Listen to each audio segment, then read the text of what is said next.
When I got my first viral video, you get a million views overnight and you wake up to that. It's very euphoric. It's a weird feeling. Not only are you pinching yourself, trying to go like, wait, how is this real? But you're figuring out like, what did the audience like about that? Like, there's really like a million people that shared that enjoyed that saw it. And then for me, I got the itch of like, well, I gotta see if I can do it again. Like, is that possible?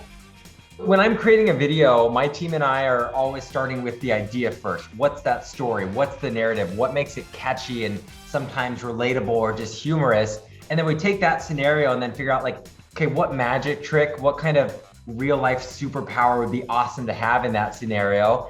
And then what's a trippy way of showcasing it? It's pretty wild and you still have to pinch yourself every once in a while. Hey, I'm Zach King and these are my biggest viral videos. Well, that's so cool. How are you doing that? I've got a Nimbus 2000. Oh, I see. Mirror. Wait, is that my longboard? Oh, Longboardium Leviosa! I've always been a fan of J.K. Rowling's Harry Potter series. We thought of this concept, which is just the idea that's kind of simple. It's like, what if you saw me zooming up on a broomstick, but then there was starting to be this weird thing around the legs and you reveal like, wait, there's a mirror. And it's reflecting the floor and the other leg. So that's how it looks like it's levitating. And I was just on an electric skateboard the whole time. During the rehearsals, we broke probably 3 or 4 different mirrors. It was also like difficult because I had to hold the mirror and there was one leg glued to it and hold the broomstick and control this electric skateboard and then brake on time. I think this video actually broke the TikTok algorithm. I was told by someone on their team, it's got like maybe possibly a record for the most views on TikTok, which is pretty nuts. 40, 30, 12, 11, 10, 9, 8, 7, 6, 5. This is a hide and seek concept. It was pretty cool because we wanted to obviously show that there's several hiding spots in a bathroom, but there's a third one no one realizes, which is actually a mirror, and you're gonna be hiding with your clone. But of course the clone takes the other good spot, and so I'm kind of stuck. I duck below the counter, but then we reveal that, well, it puts me back into the real world. It was trippy because in these sets, we love doing everything practically. So we had 2 bathrooms made. They were mirror identical images of each other, but flopped, but a fun concept. And now you know that you could actually have another hiding spot in a mirror.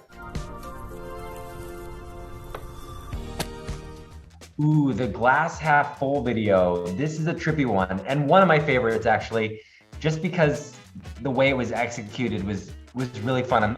The reveal does involve building, and baking a real cake, which I remember was really complicated for our production team because it was a 6-layer, essentially like cupcake expanded. This video, I think it probably took us maybe 35, 40 takes. Each take is a cake, not meant to rhyme, but there was a lot of baking involved for this one.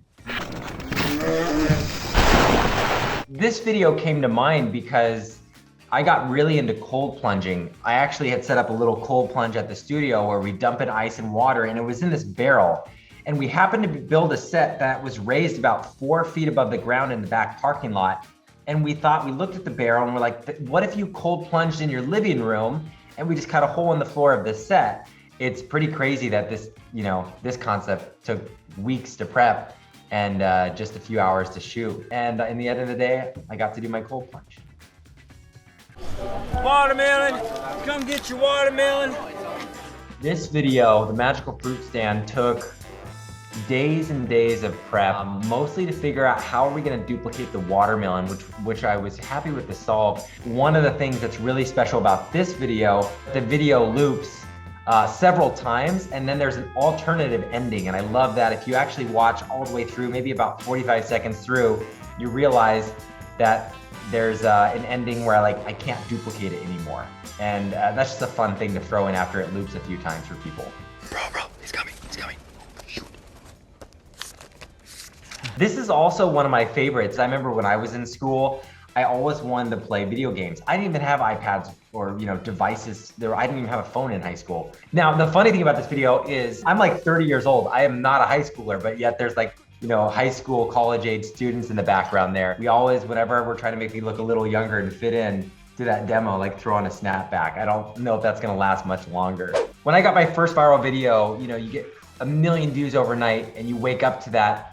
It's very euphoric. It's a weird feeling. I've been on a journey over the last decade of figuring out like you can make viral hit after viral hit.